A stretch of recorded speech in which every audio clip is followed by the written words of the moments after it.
आज जब हम अमेरिका और ईरान को कट्टर दुश्मन देखते हैं तो यकीन करना मुश्किल है कि कभी ये दोनों सबसे पक्के दोस्त थे।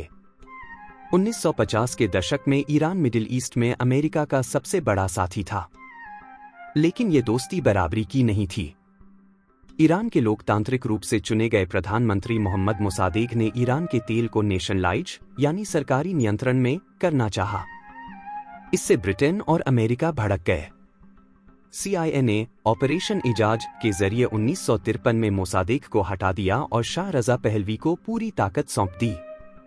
शाह ने ईरान को पश्चिमी साँचे में ढालना शुरू किया। हैरानी की बात यह है कि ईरान का परमाणु कार्यक्रम किसी दुश्मन ने नहीं बल्कि अमेरिका ने ही शुरू करवाया था। 1957 में अमेरिका के एटॉम्स फॉर पीस प्रोग्राम के तहत ईरान को पहला न्यूक्लियर रिएक्टर दिया गया था। तब अमेरिका को अंदाजा नहीं था कि यही तकनीक भविष्य में उसके लिए सबसे बड़ा सिरदर्द बनेगी। 1979 की क्रांति के बाद सब कुछ बदल गया। खुमैनी ने अमेरिका को ग्रेट शैतान घोषित कर दिया। दूतावास बंधक संकट यानी हॉस्टेज क्राइसिस के बाद अमेरिका ने ईरान पर कड़े प्रतिबंध यानी सैंक्शंस लगा दिए। 1 फरवरी 1979 तेहरान के मेहराबाद एयरपोर्ट पर एक विमान उतरा और उसमें से बाहर निकला एक 76 साल का बुजुर्ग।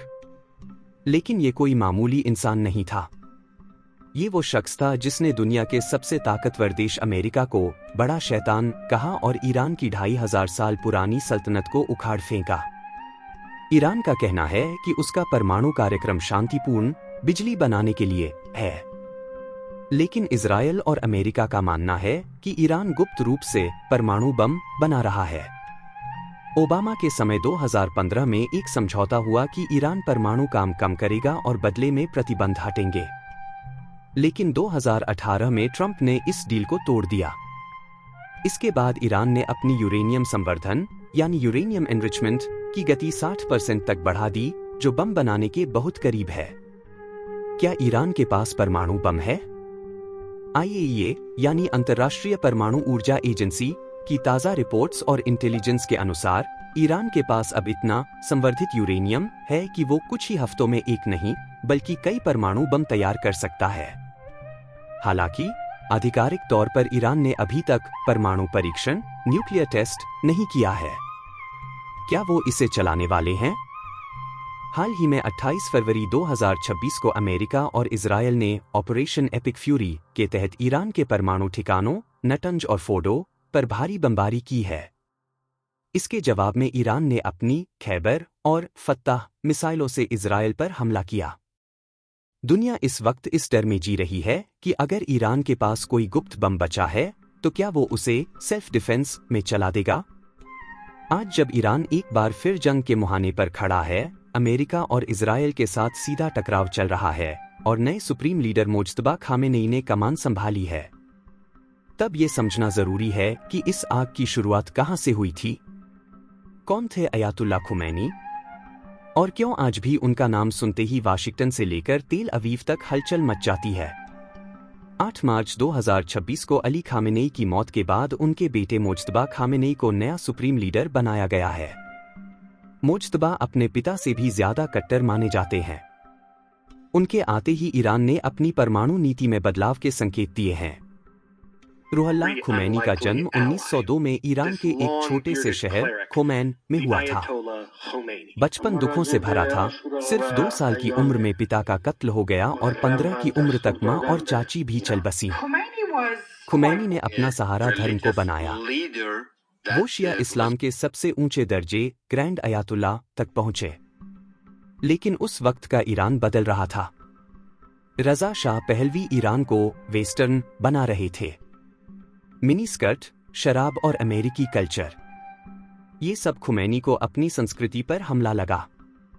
उन्होंने शाह को अमेरिका का पपेट कठपुतली कहना शुरू किया। 1963 में खुमैनी ने शाह को सरेआम बेचारा कह दिया। नतीजा, उन्हें गिरफ्तार किया गया और फिर देश निकाला दे दिया गया। 15 साल वो तुर्की, इराक और फ्रांस में रहे। लेकिन क्या आप जानते हैं, बिना इंटरनेट और सोशल मीडिया के वो ईरान में कैसे छा गए? The cassette revolution. Khomeini Paris में भाषण रिकॉर्ड करते और वो कैसेट स्मगल होकर ईरान की मस्जिदों तक पहुंचते। लोग उन्हें छिप छिप कर सुनते और क्रांति की आग धीरे धीरे सुलगने लगी। 1979 में क्रांति हुई, शाह भाग गए और खुमैनी सुप्रीम लीडर बने। सत्ता में आते ही उन्होंने दो सबसे बड़े दुश्मन चुने, अमेरिका और इजरायल। हॉस्टेज क्राइसिस, ईरान के छात्रों ने अमेरिकी दूतावास पर कब्जा कर लिया और 52 अमेरिकियों को 444 दिनों तक बंधक बनाए रखा। ये अमेरिका के मुंह पर सबसे बड़ा तमाचा था। कुद्स डे, उन्होंने कुद्स डे की शुरुआत की ताकि पूरी दुनिया इजरायल के खिलाफ एकजुट हो सके। इस्लामिक रूल, उन्होंने विलायत फ़क़ीह का कानून लागू किया, यानी अब ईरान को कोई नेता नहीं बल्कि एक धार्मिक गुरु चलाएगा। लेकिन आज, यानी मार्च 2026 में हालात फिर वही हैं। हाल ही में अमेरिका और इजरायल के हवाई हमलों में अली खामेनेई की मौत के बाद खुमैनी के पोते और उनके उत्तराधिकारी मुज्तबा खामेनेई को नया सुप्रीम लीडर चुना गया है। दुनिया कह रही है कि ईरान खत्म होने वाला है, लेकिन खुमैनी की विरासत इतनी मजबूत है कि आज भी ईरान एक्सिस ऑफ रेजिस्टेंस के जरिए लेबनान से लेकर यमन तक अमेरिका को चुनौती दे रहा है। खुमैनी के बच्चों की बात करें तो उनके बेटे अहमद और मुस्तफ़ा ने हमेशा पर्दे के पीछे रहकर इस क्रांति को जिंदा रखा। अयातुल्ला खुमैनी सिर्फ एक इंसान नहीं, एक विचार थे। कुछ उन्हें मसीहा मानते हैं तो कुछ उन्हें कट्टरपंथी कहते हैं। लेकिन एक बात सच है, उन्होंने ईरान को वो रास्ता दिखाया जिससे आज पूरी दुनिया का भूगोल बदल रहा है।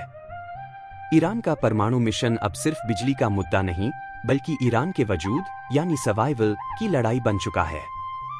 अमेरिका चाहता है रेजीम चेंज यानी सत्ता परिवर्तन, जबकि ईरान चाहता है न्यूक्लियर डिटरेंस यानी परमाणु सुरक्षा। क्या आपको लगता है कि अमेरिका और इजरायल के ये हमले ईरान को पीछे हटने पर मजबूर करेंगे, या मुज्तबा खामेनेई दुनिया को पहले परमाणु युद्ध की ओर ले जाएंगे? कमेंट्स में अपनी राय जरूर दें और इस गहरे विश्लेषण को शेयर करें। क्या आपको लगता है कि खुमैनी का शुरू किया हुआ ये सिलसिला अब मुज्तबा खामेनेई के दौर में खत्म हो जाएगा, या ईरान और अमेरिका के बीच ये जंग अब और भी खतरनाक मोड़ लेगी? अपनी राय कमेंट्स में जरूर बताएं। अगर आपको ये जानकारी पसंद आई तो कृपया लाइक बटन पर क्लिक करें और भी गहरे विषयों की जानकारी के लिए सब्सक्राइब करें और नोटिफिकेशन बेल पर क्लिक करें ताकि अगला वीडियो मिस न हो। अगली बार तक धन्यवाद।